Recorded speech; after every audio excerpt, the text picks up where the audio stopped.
I'm back from vacation feeling refreshed and actually having something unexpected to share. While we were in Hawaii, I still traded a little, but with smaller position sizes and only two stocks throughout the week, Apple and Tesla. Originally, I wasn't even planning to mention Hawaii because it feels a little showy, but the 5 hour time difference between here and there is what makes the story interesting. Each morning, while my family was getting ready, I'd spend a few minutes looking at the markets.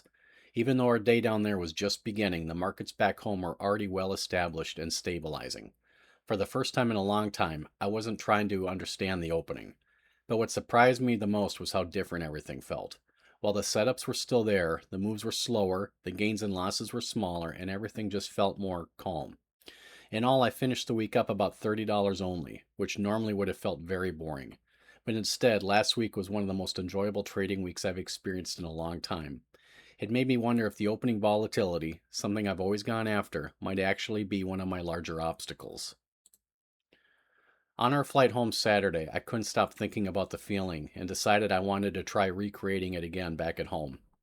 Instead of trading as soon as my 30-minute waiting period expired, I was planning to wait another hour and a half, maybe 2 hours, just to see if I could create the same calm environment I had experienced down in Hawaii. Unfortunately, excitement won, and at 9:02 I went short 10 shares of Tesla instead of my normal 25.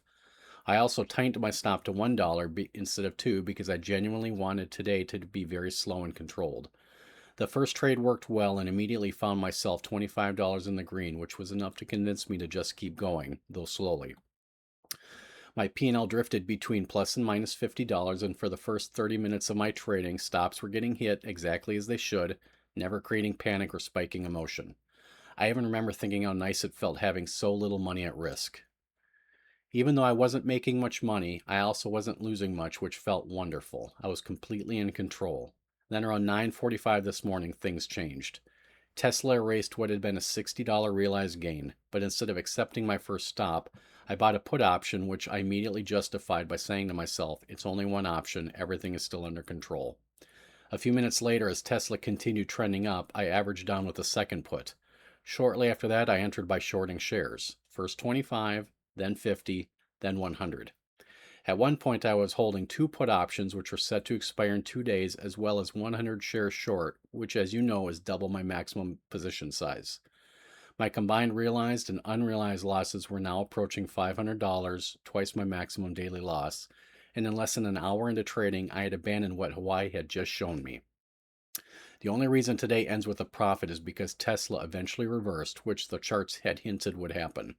But as always, this wasn't skill. Skill wouldn't have allowed me to get into that position in the first place. For today, I earned a dismal 5.6 discipline score. I earned zeros in position sizing, in averaging down discipline, and once again, a zero in maximum daily loss. Today's mistakes also pulled down my other scores in options control, emotional control, and walkaway discipline. In all, this is officially day 27 of my journey in the Discipline Trader project, and at this point, scores in the fives just should not be happening anymore. Not because I expect perfection, but because I should be seeing more consistent execution than this. The encouraging part is that Hawaii may have shown me something important. I genuinely think there may be an advantage in trading later in the morning when the markets have settled down even more. All other rules and practices need to remain, but tomorrow my plan is to wait a bit longer after the opening bell before acting on the first setup just to see how it feels. I'll see you tomorrow after the close.